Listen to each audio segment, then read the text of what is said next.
What's up, everybody? Welcome back to Shanks Ranks. In case you're new here, I like to do reviews on some of my favorite 3D Blu-ray films, and on occasion, some 4K titles as well. So today we were watching Gemini Man, the 3D Blu-ray, and I wasn't planning on doing a review.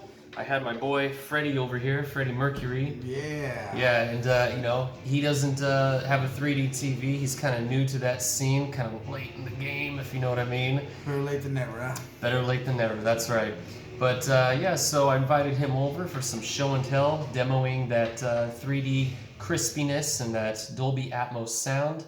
Anyway, in case you didn't know, Gemini Man did receive a 3D Blu-ray release.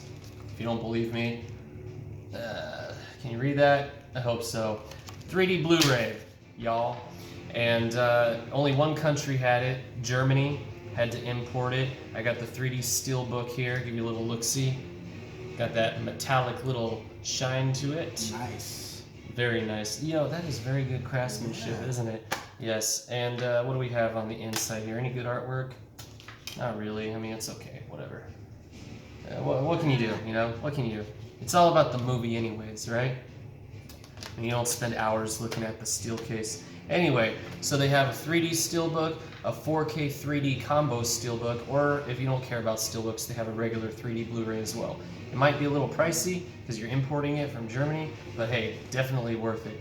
So real quick, I just want to say that this has a aspect ratio of 185 by 1. So if you're watching it on a TV, it will fill up your whole screen, giving you that pretend make-believe IMAX effect if you want.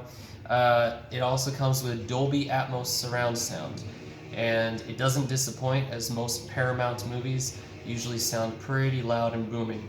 So Freddie here, you know, he's new to the whole home theater thing, but I just want to ask, like, what were your thoughts on the picture quality of this? Picture quality? You know what? It was very clear.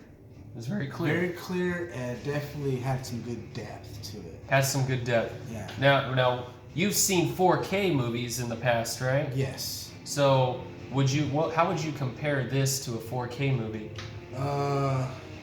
Like, do you think that this one seems like it was extra crispy clear? Yeah, actually. Yeah? Yeah, crispy for sure. Oh, yeah. That's a good word for it. Yeah, the contrast, yeah. And no ghosting. No ghosting. Yes. No ghosting. No ghosting. No crosstalk. I don't really experience that much with my 3D movies because my TV is calibrated for that, but every once in a while you will experience some crosstalk. Didn't experience any of that with this one. He's right about that.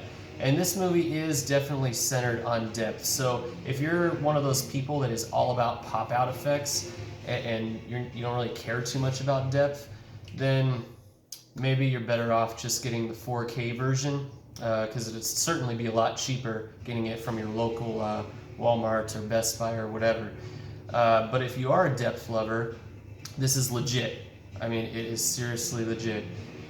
Some of my favorite, most noteworthy scenes, when Will Smith is having flashbacks of, oh, Freddie, you're cutting out here, hold on. We want to include this handsome face.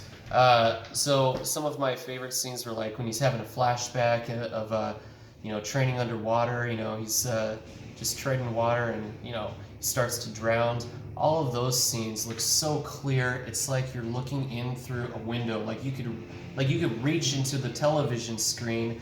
You got these bubbles that are just coming out. Those are actually coming out of the screen. And the water was swirling too. I mean, I almost felt like I maybe had to get a towel or something. Yeah, I man. felt, yeah, I mean, yeah. And the colors were great on that scene too. Yeah, the colors were definitely great. There were some scenes that I thought had a little oversaturation, like the scenes where they're sitting outside like a hotel, or I don't know where it is. It's like a hotel, or they're sitting out somewhere on a patio. Yeah. And some of the colors were a little oversaturated. Maybe that's my TV. I seem to think that it's the movie itself. Maybe it was supposed to be that way.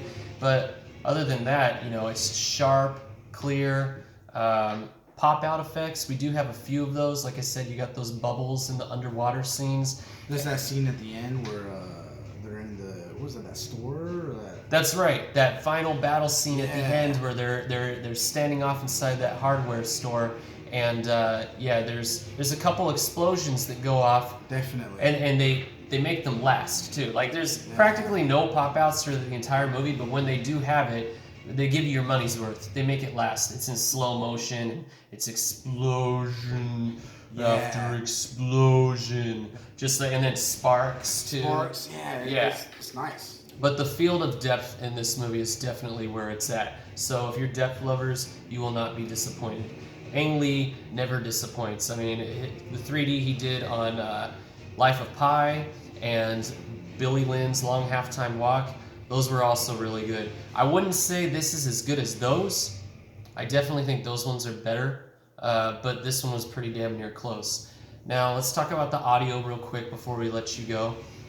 Keep in mind, my setup isn't this humongous, thousands and thousands of dollars setup. It's a 5.1.2. So some people would argue that it's, probably not the best equipment to do reviews on, because a lot of people have like 7.1.4 or sometimes 7.2.4. But, I live in a small apartment, so I make do with what I have. I got some nice The sound is great. Some nice Clish speakers. Yeah, man, absolutely. Yeah. What you got? It's great.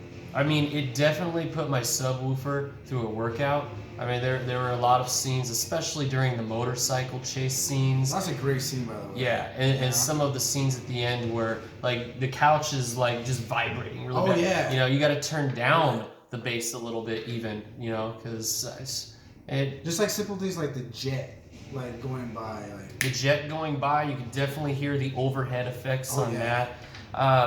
I've heard other Dolby Atmos mixes where there's a lot more overhead effects, but this one was still really, really nice. There's a lot of distinction between certain objects from the left and right tower speakers, things that, you normally wouldn't even hear in other movies, like people talking in the background or birds chirping here and there. The panning effects and the back left and right surround speakers were phenomenal. They were loud. I honestly felt like I was watching a movie in a small movie theater. And that's really what you want if you have a little home theater set up at home. I definitely think this is worth importing. So I'll try and leave a link down below. I gotta go onto the Amazon website. I don't even remember how much I paid for this. I think it might have been like $40. But like I said, there's a 3D version that's just standard. It's not a Steelbook, and it could be considerably cheaper. So if you've already seen this in 3D, let me know what your thoughts were. I was pleasantly surprised because I saw it in the theater in 3D, and I don't know, maybe it was the high frame rate that it was shot in. I couldn't get into the 3D in the theater because it felt like I was watching a soap opera. It was just, everything looked like a live documentary. It was really distracting. Watching it on my TV, it still looked pretty smooth, but it looked like a real movie this time. And I could definitely see the 3D a lot more. So that being said, Freddie, thanks for being here. Thank you for sharing this experience. It's an honor. It's an honor. This is such a classy guy. Hey, thanks a lot, guys. Bye.